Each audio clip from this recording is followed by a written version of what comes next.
Buenos días, hermanos y hermanas, que el Señor les bendiga a todos y a todas. Es una bendición poder estar en la casa de Dios y poder compartir su palabra. Creo que el clima está de lo mejor para poder adorar a Dios todo un día. ¿Qué a ustedes les parece? Toda la noche, ¿no? Vamos a orar para ponernos a tono con Dios y que Él sea quien nos dirija. Oremos. Señor, gracias por esta hermosa mañana en la cual nos permites estar aquí en tu casa con la intención de glorificar su nombre. Reconociendo las múltiples iniquidades, oh Señor, que hemos cometido contra usted, apelamos a la sangre de Cristo, que la misma sea quien nos limpie, nos haga reflexionar en su sacrificio, aquel pago, Señor, muy alto por nuestras almas. Permite que aquellos que han decidido de una u otra manera estar aquí, que usted, oh Padre, les traiga. Pero ante todo permite que tu palabra, tu nombre sea glorificado en esta mañana. Reconociendo, Señor, lo ingrato que somos, lo infieles que somos, pero usted permanece fiel y es un Dios grato a nuestras vidas. Ayúdenos, apelamos a sus fortalezas que nos ayuden a poder hacer su voluntad, poder hacer lo que usted nos ha encomendado. Y gracias porque ya nos tienes aquí a un grupo con la intención de glorificarte. Señor, todo esto te lo pido en el nombre de Jesús. Amén. Bien, hermanos, estuvimos en la lectura en Génesis capítulo 46, recordando lo anterior del capítulo 45, cuando a este hombre Jacob vienen sus hijos y de buena primera le dicen: tu hijo vive. Y no solo vive, sino que quiere que tú vayas allá donde él. Bueno, aquí Jacob entró como en jaque o en una incógnita. Estos muchachos salieron con él un día y no volvieron. Y ahora quieren sacarme a mí y me han dicho que él vive. Cualquiera como que lo piensa dos veces. Pero lo importante de todo, como dice la aplicación al final del mensaje, es que Dios está en control de todas las cosas. A veces estamos tan desesperados que creemos que las cosas no se podrán dar, pero Dios llega a la hora exacta y nos sorprende. Abriendo un paréntesis rápidamente, recuerdan que les hablaba de un caso de un joven, estuvimos en la iglesia gozándonos, donde yo le había dicho un día a él, o en la noche, que me dejara salir, él no me dejó, pero en la segunda noche él tenía más necesidad que yo, y salimos y él me presentó su caso. Bueno, Dios se glorificó en ello y le bendijo. Ya había visto por las redes él gozándose, era un asunto familiar muy serio.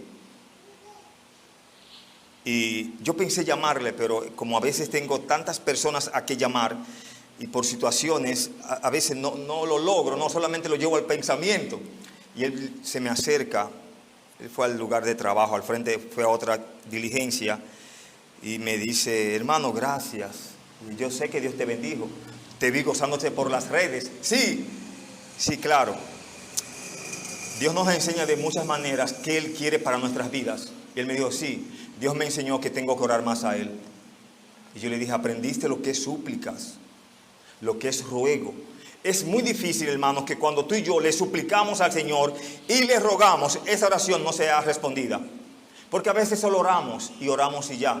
Pero cuando tenemos la situación muy grave en nuestro ser, entonces ahí aprendemos lo que es ruego y súplica en nuestras vidas. Bueno, en los salmos el salmista ruega mucho y suplica mucho. De hecho, los encabezados en los salmos dicen súplicas pidiendo por la protección, súplicas pidiendo por la aflicción, etcétera, etcétera. Me gozo mucho cuando estas cosas pasan, porque vuelvo y le digo, quedé muy afectado desde ese día, porque ya mi espíritu se revivió, ver que él está gozoso, ¿no? Quiero hablar en esta mañana, hermanos, bajo el tema: la familia de Jacob se traslada a Egipto. La familia de Jacob se traslada a Egipto. No sé si usted notó en la lectura, o antes de ahí voy a hacer la pregunta: ¿quiénes le dijeron a Jacob que José estaba vivo? Judá. Ok, sus hijos, ¿no? Judá como representante. Pero en la lectura que tuvimos, Dios le dice a José, o más bien a Jacob, perdón: la mano de José cerrará tus ojos. ¿Qué está diciéndole Dios ahí? Ok, ideas encontradas. Sí, dígame por favor.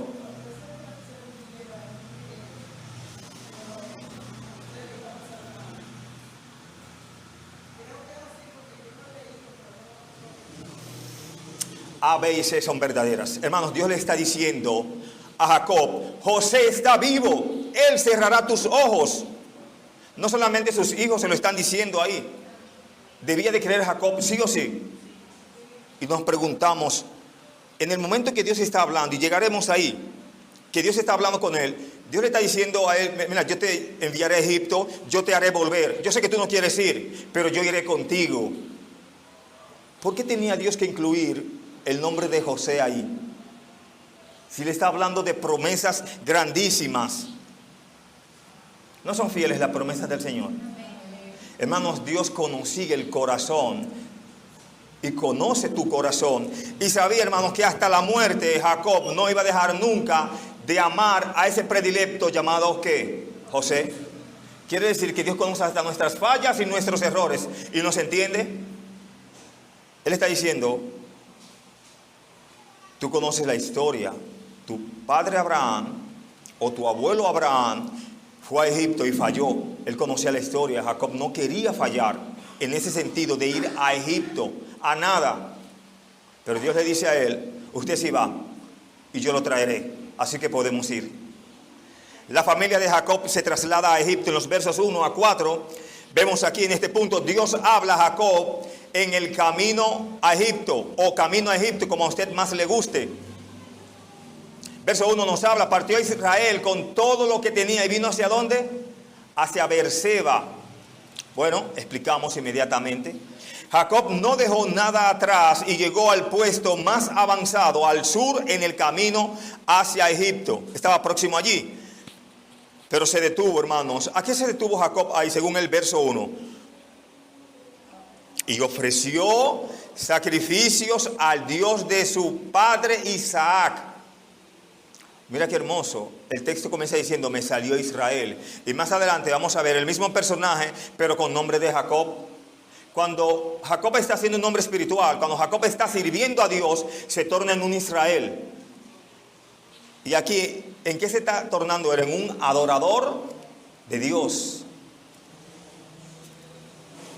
Se detuvo allí para honrar a Dios con sacrificios. Tanto Abraham como Isaac vivieron un tiempo en este lugar, en Beerseba. Lo puede corroborar en el capítulo 22, verso 19 del mismo Génesis. En el caso de Abraham y en el caso de Isaac, lo corrobora en Génesis 26, 23. El abuelo de Israel, de Jacob, Abraham, dice que plantó un tamarisco en Beerseba muchos años antes y había invocado el nombre del Señor allí. Repito, Génesis 21, 33. Isaac recibió una promesa especial de Dios y construyó un altar para el sacrificio invocando el nombre del Señor. Es probable que en este mismo lugar Israel, Jacob, haya hecho el sacrificio. En el mismo punto donde sus antecesores adoraron a Dios, él se detuvo a adorar. Abraham plantó un árbol, un tamarisco. Bueno, Isaac, recuerde que vimos en los capítulos anteriores que fue un hombre que hacía ¿qué? Pozos. Abraham era un hombre de altares y Jacob era un hombre de tiendas.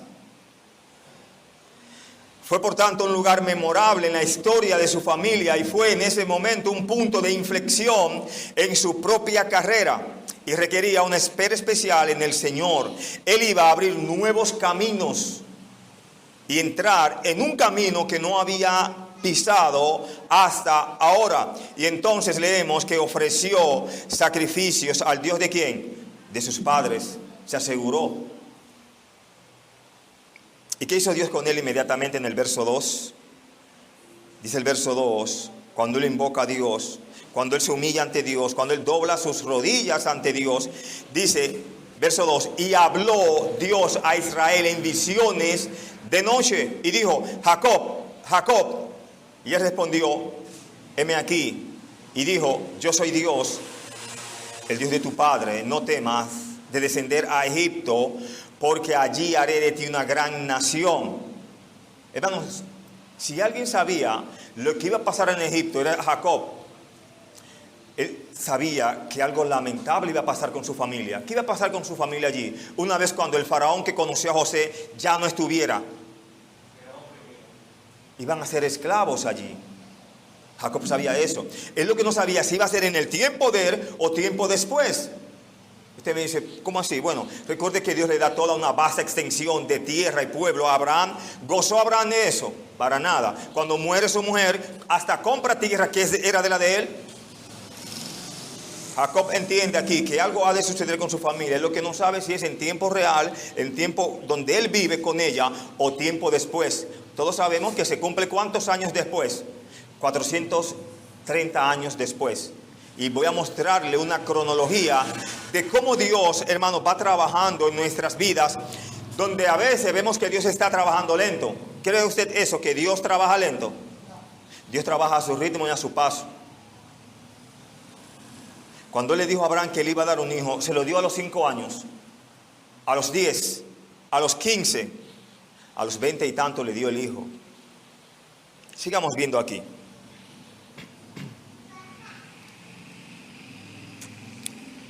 Explicamos el verso 2. Más de 40 años antes, cuando Jacob estaba a punto de salir de la tierra prometida, Dios le habló en un sueño. Visto esto en Génesis 28, 12 a 17. Ahora, cuando está a punto de abandonar la tierra de nuevo, Dios de nuevo le trae consuelo a través de un sueño. Era la primera vez que Jacob tenía que abandonar su familia en su vida. No, recuerde que cuando él engaña a su hermano y a su padre, tiene que salir huyendo porque su madre lo entendió así. No quería un luto en un mismo día. Y le fue bien a Jacob donde él fue. No fue engañado, no pasó mucha lucha. Pide una hermosa mujer, se la cambian. Tiene que trabajar por esa mujer. Para colmo se le muere primero la mujer, la que él amaba, ¿no? Cuántas cosas llegan a nuestras vidas. Pero Dios está en control, en cuidado. Tú y yo lo que tenemos es que confiar. Y si Jehová dio, bien, y si Jehová quitó, sea el nombre de Dios glorificado. Además, Jacob sabía que Dios le había dicho a Abraham que sus descendientes serían extranjeros en tierra que no era suya, y que allí serían esclavos y serían oprimidos 400 años. Génesis 15, 13. Cuando Jacob llevó a su familia a esta tierra extranjera, no sabía lo que le deparaba el futuro. Al mismo tiempo sabía que el futuro estaba en manos ¿de quién? De Dios.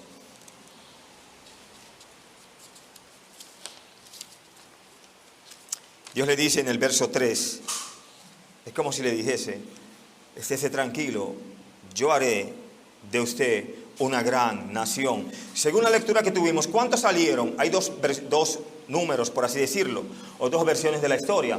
66 en una, ¿no? Y 70 en otra. Y en Hechos dice 75. Eso tiene su explicación muy fácil. Si no le alcanza con Jacob, con José, que ya estaba allí con sus 2 hijos, súmele unos cuantos hijos de uno de los hijos de José. ¿Se entendió ahí? Muy fácil, ¿no? No hay que explicar mucho. Si la palabra de Dios dice esos 3 numerales o esas 3 versiones, aceptémoslo ya, pero tiene la explicación. Bien. Usted me dice, no entiendo. Bueno, vamos más al paso entonces. 66. ¿Y Jacob sumado? ¿Y con José? ¿Y con Manasés y Efraín? Y con hijos que tuvo, uno de ellos 2 pudo ser el primogénito. Recuérdese que están situados como Manasés y Efraín, pero Dios para colmo cambia el asunto. Pone que el que es menor es el primogénito. Pero dejémoslo ahí, porque es mucha la complicación, ¿no? Pero ya la entienden. Estos tuvieron hijos. Muchos hablan que fueron 4 hijos que tuvo uno de los hijos de José, etcétera. Por uno más no vamos a pelear, ¿no? Por uno no se puede pelear.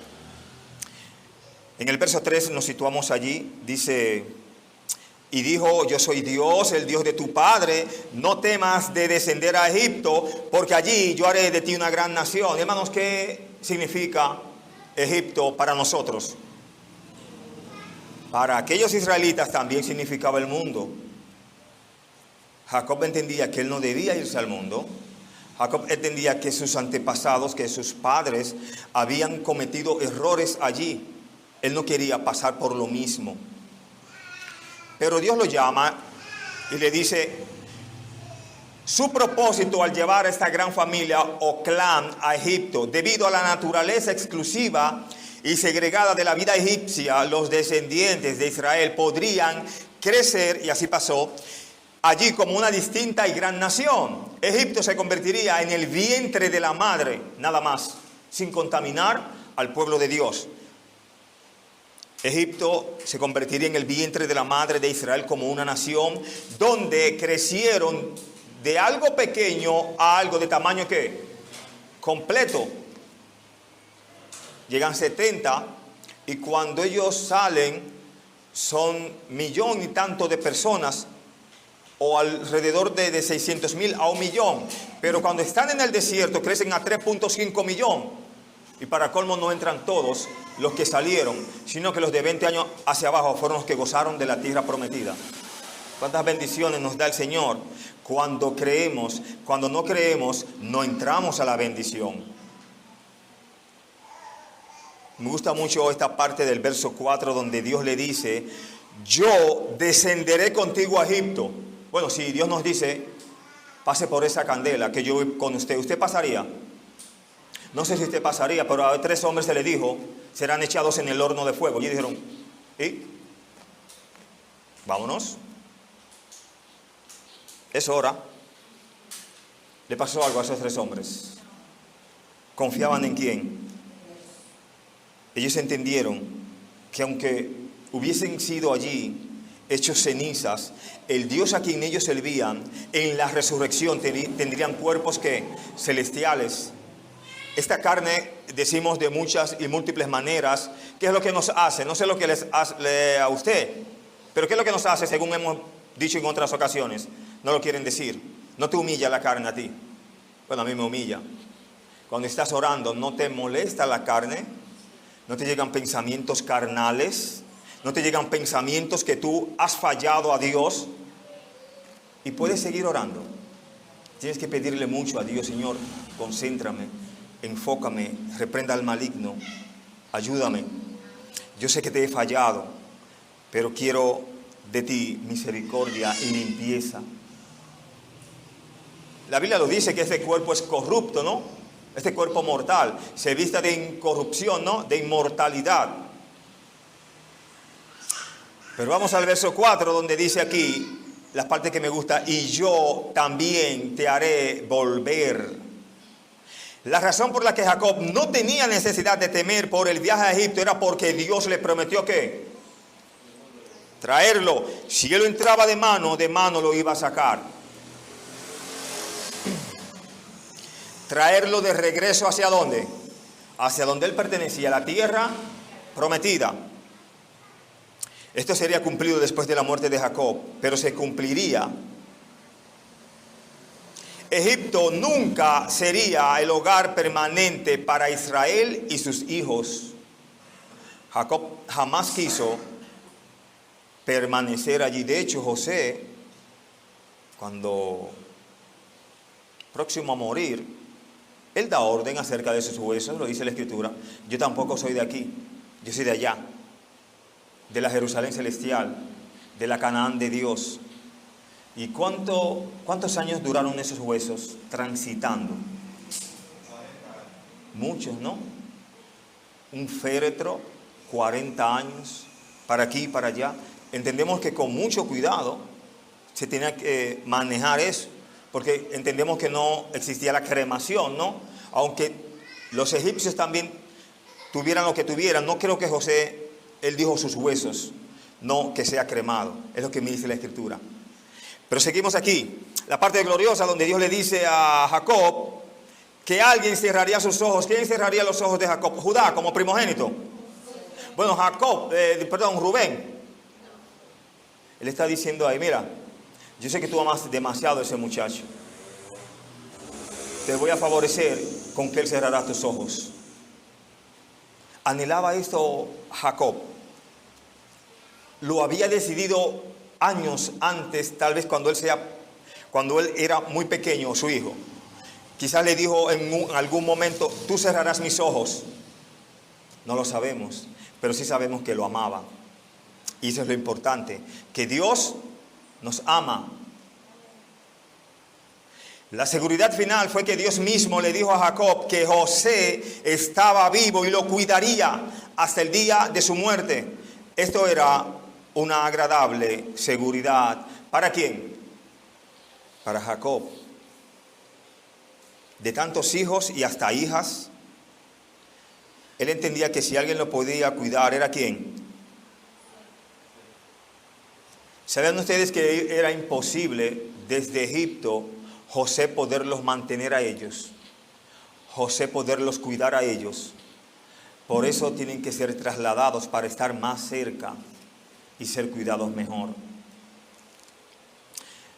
Los versos 5 hasta el verso 27 habla del listado de la familia de Jacob que fue con él a Egipto. A muchos creyentes no les gusta leer las genealogías cuando están leyendo la Biblia por completo. Yo no, yo creo que si las genealogías están en la Biblia es porque también deben de ser leídas. Y leyendo esto encontré varias bendiciones. Explicamos el verso 5. Dice que, verso 5, y se levantó Jacob de Berseba y tomaron los hijos de Israel a su padre Jacob y a sus hijos y a sus mujeres en los carros que Faraón había enviado para llevarlo. Fueron carros confortables que fueron llevados para que todos esos niños, todas esas mujeres y todos esos viejos también, porque habían ancianos allí, él mismo era un anciano, se trasladaran allí. Creemos que sí, iban a ir confortables. De hecho, había que cuidar a ese viejo. En Génesis 45, 27 vemos lo importante que fueron estos carros para Jacob. Allí vemos que su espíritu revivió cuando vio esta impresionante riqueza y tecnología de Egipto. Podríamos decir que Jacob jamás había visto un vehículo como este, como el que los egipcios o como el faraón le mandó para su cuidado. Yo creo que no, para encender el aire solamente tenían como que sacar la mano, ¿no, verdad? Por lo menos. Y sentir el aire, ¿no? Bueno, está bien, dejémoslo sin aire, dejémoslo normal. Sigue diciendo en el verso, vamos a ver qué verso es este, los versos 6 y verso 7. A toda su descendencia llevó consigo a Egipto. ¿Dejó a alguien atrás Jacob? Todos pudieron ser montados allí. Todos pudieron evacuar aquel lugar donde la hambruna estaba, ¿qué? Acabando con ellos. ¿Qué demuestra esto, hermanos? Esto demuestra la gran fe que tenía Israel. Él trajo a toda la familia a Egipto. Nadie se quedó atrás para continuar viviendo en Canaán. Jacob sabía que un día estaría de vuelta. ¿Quién se lo había dicho? Dios le había asegurado también quién iba a cerrar los ojos de él. Eso es mucho, ¿no? Que te digan, el día que vayas a morir, Dios te diga, tú vas a estar en tu cama, lo más feliz de haber compartido con quien más amas, y te irás, descansarás. ¿No se sentiría bien usted? Yo creo que hay que ser conforme con lo que Dios nos dice. De hecho, Dios se lo hizo saber a muchos. Y si estamos seguros de a dónde vamos, no tenemos de por qué temer.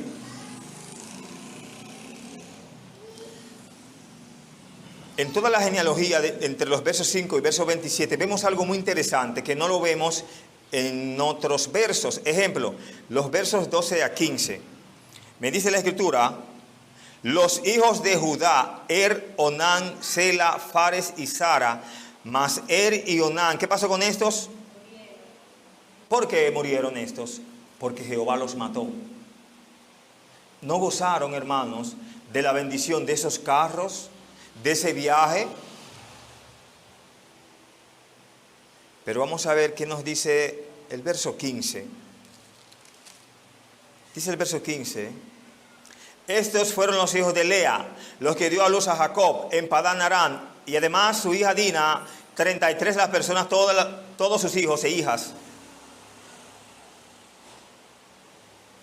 Pero me llama la atención aquí algo que no quiero perder en el verso 19, donde dice, los hijos de Raquel, mujer de Jacob, José y Benjamín. Fíjese que si usted leyó el verso 15, Mire cómo se muestra Lea. Estos fueron los hijos de Lea. No especifica. ¿Por qué no dice ahí mujer de? Recuerde que en primera instancia Dios le dio a Adán una Eva, una mujer. Nadie le dijo a Jacob que eligiera dos. En su corazón desde el inicio, él no vio a esa muchacha desde el día que fue y se vio en el pozo, no fue que se vieron. Los hijos de Raquel, mujer de Jacob, José y Benjamín. ¿Quién fue que escribió la Biblia? El Espíritu Santo, ¿no? A través de hombres. Mire cómo el Espíritu Santo aquí aclara los hijos de Raquel, mujer de Jacob. No que ignoramos los hijos de Lea, ni ignoramos a Lea. Recuerde que también era hermosa. Recuerde que también tenía unos ojos, ¿cómo? Delicados, ¿no? Pero seguimos de ahí, salimos de ahí, no hay problema. Mire que menciona a Judá como línea patriarcal o de las 12 tribus. Y dice, los hijos de Judá son de especial interés porque este es el linaje ¿de quién? Del Mesías. El linaje mesiánico viene por ahí, por Judá. Aunque él falló y él se retractó de su pecado y se arrepintió, Dios lo perdonó. Recuerde que él fue el único que le habló a José y le dijo, hemos pecado, estamos pagando el mal que hemos hecho.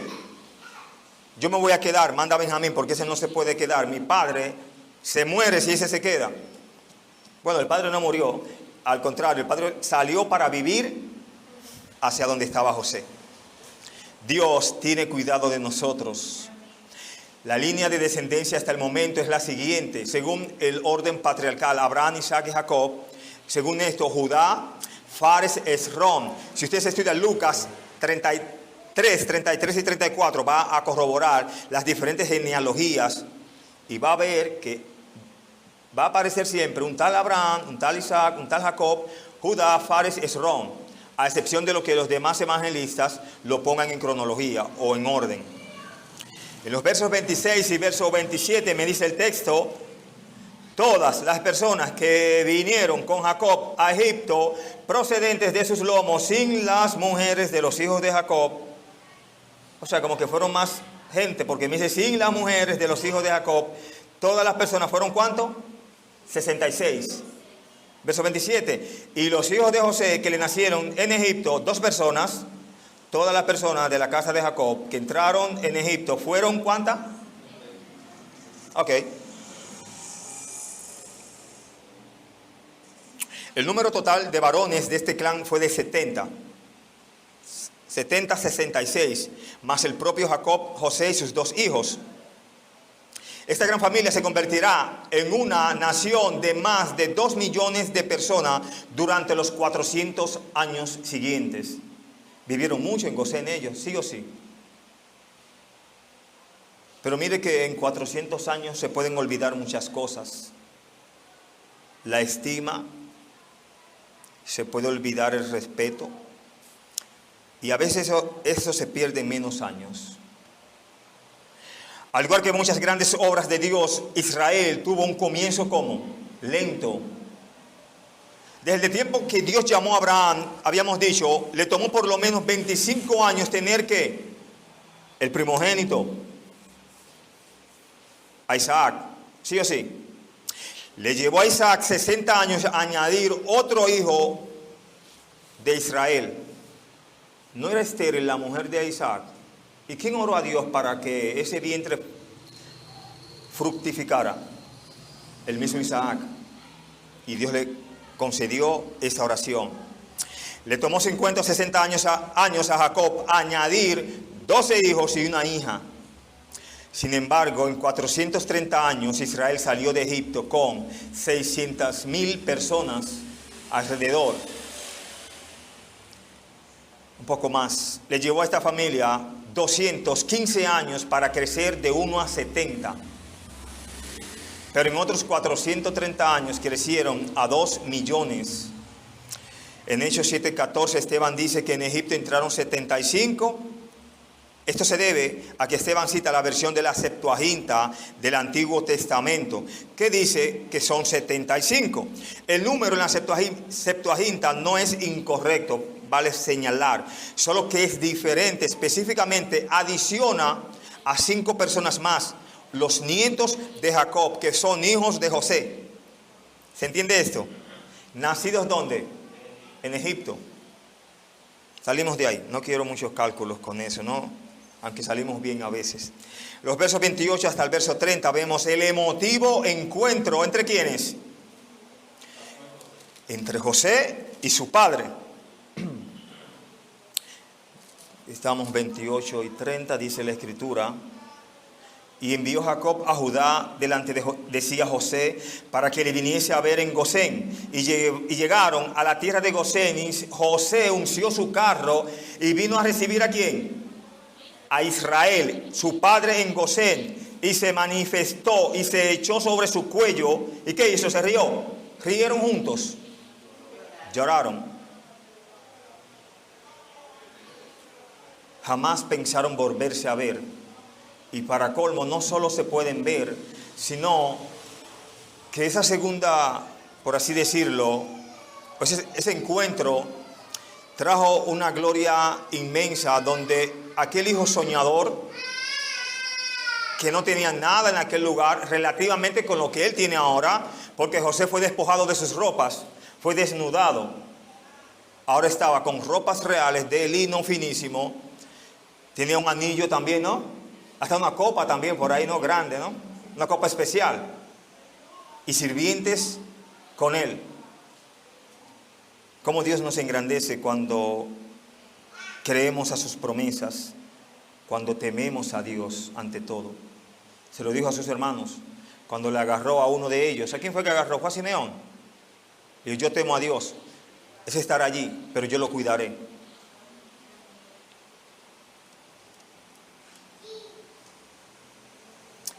Jacob envió a alguien para verse con José. ¿A quién fue que envió Jacob? A Judá, ¿no? Pero Rubén no era el primogénito que debía de ir. Ven que les había dicho que por haberse llegado al lecho de su padre, muchos privilegios que le tocaban a él, les fueron ¿qué? Quitados. Pero recuerde también que Judá cometió también pecados, sí o sí, y varios, ¿no? Sus hijos fueron malos. En la guerra que se armó con los egipcios de Abimelech y su gente, creo que él participó también. También participó llegándose a la hija de uno de sus hijos, sí o sí. No se llegó. ¿Cómo se llamaba ella? Tamar. Ok, gracias. Era apropiado para Judá, de la línea mesiánica, hacer esto. De los hermanos de José fue quien demostró el verdadero espíritu de arrepentimiento y cambio de corazón. Muy importante, hermanos. Dios ve cuando nos decidimos a cambiar de parecer, y más cuando ese parecer es incorrecto, es malo. ¿Delante de quién? De Dios. Hermanos, en un momento de tal vez de lloro, como ellos se encuentran, Jacob y José, también debió de ser un momento de gozo, ¿sí o sí? ¿Cuáles son las palabras que Dios le dice a José cuando se ven? Muera yo ahora, que mis ojos han visto tu rostro. Nos dice aquí Jacob que él nunca descansó hasta no saber la verdadera noticia. Recuerde que tanto se decía, uno no parece, otro que las fieras lo han devorado, etcétera, etcétera.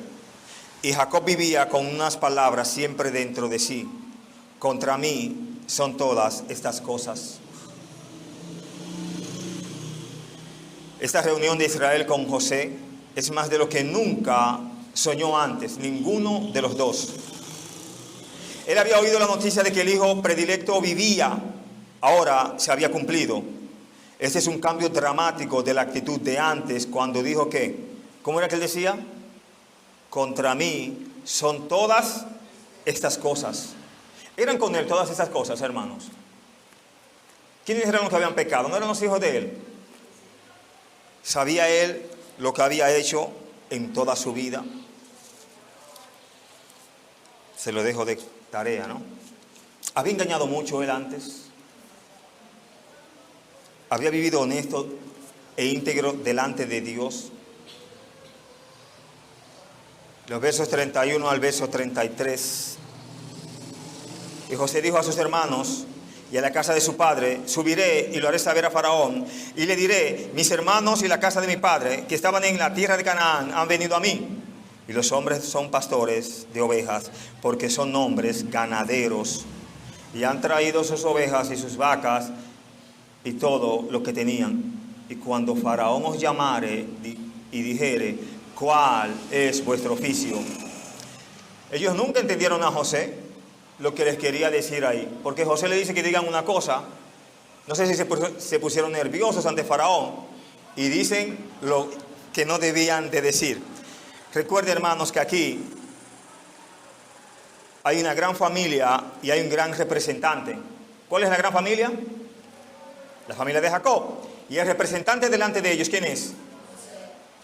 Recuerden que les dice a ellos, es como si él saludó a su padre, luego le dice a su gente: espérenme aquí, yo voy a hacerles saber a Faraón que ustedes ya han venido.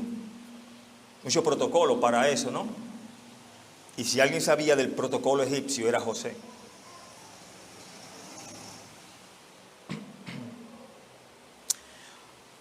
José se convirtió en el representante y defensor de toda la familia.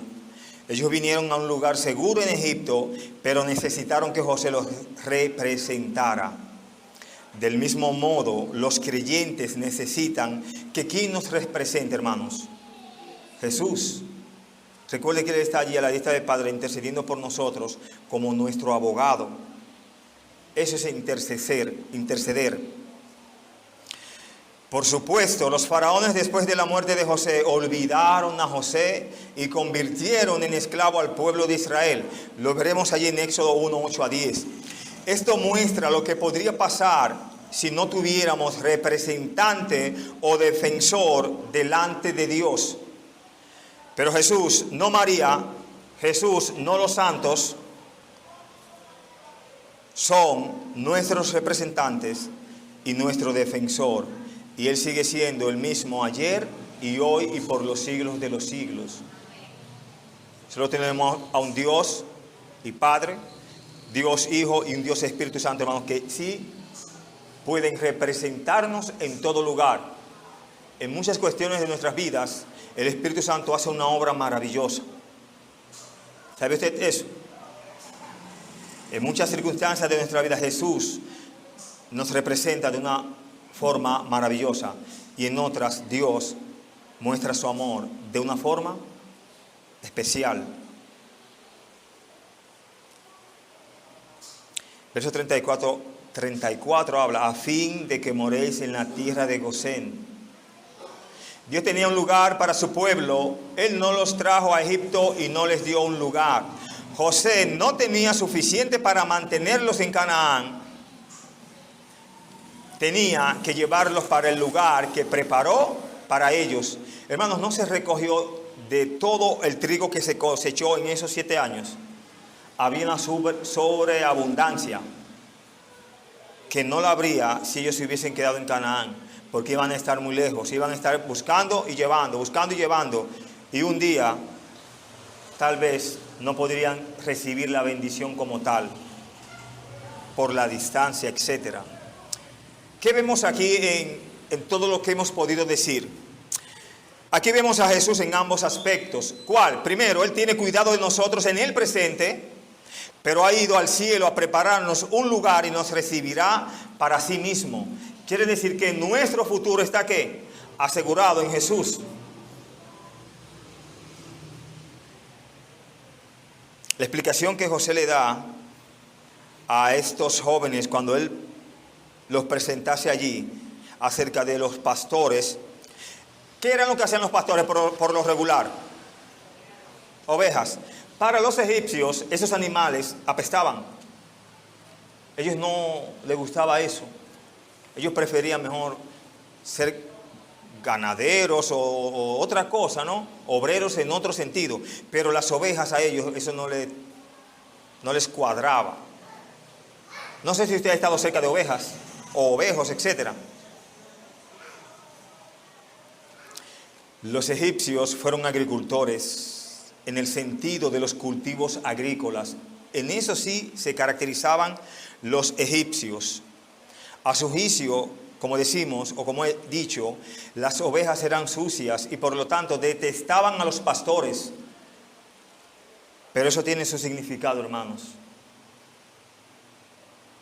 Dios tiene un lugar para su pueblo, pero es un lugar diferente y a veces un lugar despreciado por muchos.